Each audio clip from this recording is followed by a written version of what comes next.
പ്രിയപ്പെട്ട കൂട്ടുകാരെ, നമ്മളെ മലയാളികൾക്കിടയിൽ ആത്മഹത്യാ നിരക്ക് വളരെയധികം വർദ്ധിച്ചു കൊണ്ടിരിക്കുന്ന ഒരു കാലഘട്ടത്തിലൂടെയാണ് നമ്മൾ കടന്നുപോയിക്കൊണ്ടിരിക്കുന്നത്.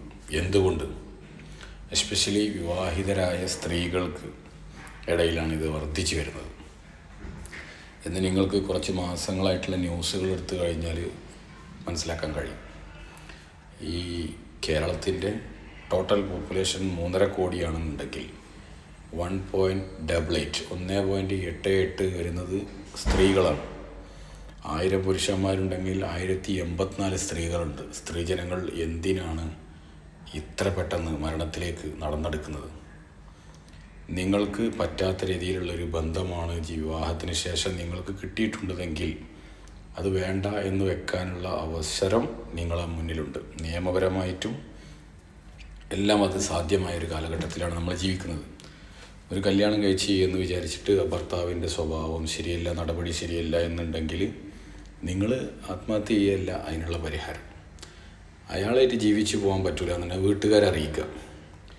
പിന്നെ വീട്ടുകാർ അറിഞ്ഞിട്ടും മോള് അവിടെ ബുദ്ധിമുട്ടിലാണെന്ന് അറിഞ്ഞിട്ടും ചില വീട്ടുകാർ മൈൻഡാക്കണില്ല, എങ്ങനെയെങ്കിലും പിടിച്ചു നിൽക്കട്ടെ എന്നുള്ള ഒരു രീതിയിലുള്ള കുറേ ന്യൂസുകൾ കണ്ട്.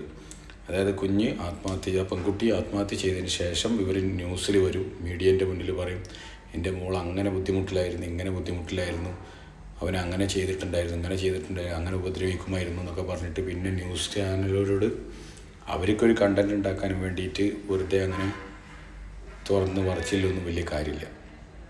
മക്കൾ ബുദ്ധിമുട്ട് അനുഭവിക്കുന്ന സമയത്ത് അവരെ തിരിച്ചു കൊണ്ടുവരാൻ ശ്രമിക്കുക. അല്ലാന്നുണ്ടെങ്കിൽ ആ ബന്ധം അവിടെ സ്റ്റോപ്പ് ചെയ്യാൻ ഉള്ള നടപടി എടുക്കുക. അല്ലാതെ ആത്മഹത്യയല്ല ഇതിനൊരു പരിഹാരം. 1.88 കോടി ജനങ്ങൾ സ്ത്രീകളാണ് കേരളത്തിൽ.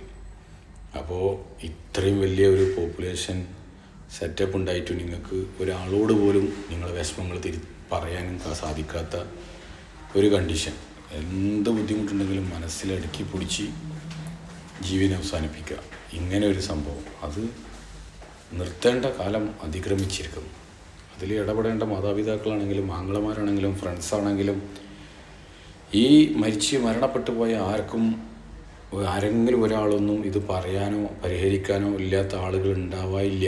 പക്ഷേ അവരറിഞ്ഞു കഴിഞ്ഞാലുള്ള മാനക്കേട് ഓർത്തിട്ട്, അല്ലെങ്കിൽ കുടുംബത്തിനുണ്ടാകുന്ന മാനക്കേട് ഓർത്ത്, അങ്ങനെയുള്ള മാനക്കേട് അവർ വിചാരിച്ചാൽ, അവരറിഞ്ഞാൽ എന്ത് വിചാരിക്കും എന്നൊക്കെയുള്ള ചിന്തകൾ, വേണ്ടാത്ത ചിന്തകളാണ് അതൊക്കെ. അതൊന്നും വേണ്ട.